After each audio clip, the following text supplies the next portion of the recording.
কারণ আমি অনিয়মের এগেনস্টে কথা বলছি, আমি তো সাকিবের এগেনস্টে কথা বলছি। তুফানের প্রডিউসার কি সাকিব না তো? সাকিব তো হিরো। আমি যদি সেই ছবি নিয়ে কথা বলি, সাকিবের ভক্তদের কেন গায়ে লাগবে? গল্প হিরোকে চুজ করে, হিরো চুজ করে গল্প চুজ করি না। আমার গল্প শরীফুল রাজ টাইপের অ্যাক্টর লাগবে, এই সময়ের যারা রোড সাইড স্ট্রিট সাইড মাস্তান হতে পারবে, এই টাইপের ছেলে লাগবে।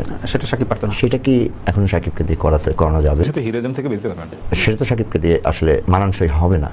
আমি একবার নিশোর কথাও চিন্তা করেছিলাম চন্দনের সাথে, কিন্তু নিশো ইজ ওভারলি বুক গিয়েছি। সাকিবকে নিয়ে তো আমার ডিফারেন্ট টাইপের গল্পতে কাজ করতে হবে, আরও লাক্সারি গল্পতে কাজ করতে আগামী হবে। 3 বছর সাকিবকে নিয়ে ভাবছেন, এরকম একটা স্টেটমেন্ট আপনার? হ্যাঁ, ডেফিনেটলি। আমি যদি ইন্ডাস্ট্রিতে থাকি তো আমার তো ডেফিনেটলি সাকিবকে নিয়ে ছবি করতে হবে, কারণ সাকিব আমার ইন্ডাস্ট্রির মেগা স্টার, আমার ভালো বন্ধু। আমরা একসাথে কাজ করে স্বাচ্ছন্দ্য বোধ করি, আমরা কেন কাজ করবো না? ইন্ডাস্ট্রি ভালোর জন্য আমাদের দুজনের একসাথে কাজ করা জরুরি। খুবই জরুরি। আজ আমার কথা বিক্রি হয়, কেন বিক্রি হয়? বিকজ আমি সত্য বলি।